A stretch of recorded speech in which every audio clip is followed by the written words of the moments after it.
भावना जताई जा रही कि मार्च में लोकसभा चुनाव का ऐलान हो सकता है। बड़ी खबर सूत्रों के हवाले से बड़ी खबर है, पहले हफ्ते में हो सकता है ऐलान। तो 3 जून को मौजूदा लोकसभा का कार्यकाल खत्म हो रहा है।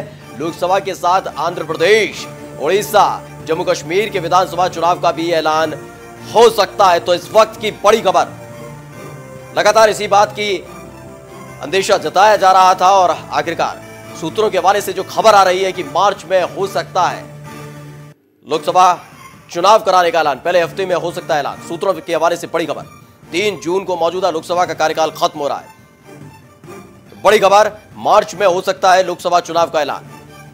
लोकसभा के साथ आंध्र प्रदेश, उड़ीसा, जम्मू कश्मीर के विधानसभा चुनाव का भी ऐलान। और हमारे साथ हमारे एडिटर कुमार भविष्य जी जुड़ चुके हैं। भविष्य जी, यही अंदेशा लगातार विपक्ष की तरफ से भी कहा जा रहा था और डिस्कशन में हम भी बात करते थे कि समय से पहले क्या घोषणा कर दी जाएगी मार्च में? देखिए, पिछली बार तो इससे भी पहले अनाउंस हो गया था, लेकिन अभी थोड़ा समय लग रहा है। मतलब अगर देखा जाए 2014 में तो 14 के हिसाब से अभी डिले हो रहा है, चुनाव के को लेकर जो है थोड़ा डिले हो रहा है। लेकिन मुझे लगता है कि जो नियम है और उसके मुताबिक जो अगला 26 मई तक जो है सरकार बन जानी चाहिए अगली, उसके हिसाब से ही सारी तैयारियां चल रही हैं। और आयोग ने अपने हिसाब से राज्यों के साथ बैठक भी की है, अपने राज्य के अधिकारियों के साथ, और वोटर लिस्ट पर एक तरीके से काम उनका लगभग पूरा हो चुका है।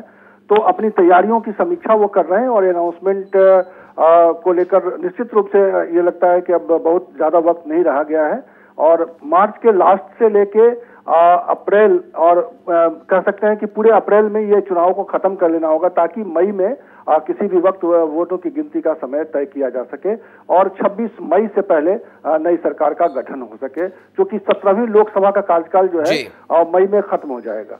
अच्छा, ये भी जानना चाहेंगे भविष्य जी, क्योंकि ये भी कहा गया था कि लोकसभा चुनावों के साथ राज्य के भी चुनाव होंगे और अगर कहा जाए 2019 में तो सिक्किम और अरुणाचल प्रदेश के भी चुनाव होने, उड़ीसा के भी और साथ ही आंध्र प्रदेश के भी। हाँ बिल्कुल, आंध्र प्रदेश में तो चुनाव है ड्यू, चूंकि उस समय 14 में इन सब के एक साथ चुनाव हुए थे, आंध्र प्रदेश, अरुणाचल प्रदेश और बल्कि तेलंगाना के चुनाव भी उस समय साथ हुए थे। लेकिन तेलंगाना ने वहां पहले वहां के मुख्यमंत्री ने विधानसभा भंग करके और दोबारा चुनाव करवा लिए हैं। अभी जो 5 राज्यों के चुनाव हुए हैं तो तेलंगाना के चुनाव हो गए, लेकिन आंध्र प्रदेश, अरुणाचल प्रदेश, हरियाणा, उड़ीसा, सिक्किम और जम्मू एंड कश्मीर, ये इन राज्यों में विधानसभा चुनाव भी ड्यू है। आपको मालूम है कि जम्मू एंड कश्मीर में बीजेपी और बीजेपी की सरकार चल रही थी, वहां पे जो है उसको स्थगित किया गया था पहले, उसके बाद वहां की विधानसभा को भंग कर दिया गया है, तो उनका कार्यकाल भी समाप्त हो चुका है।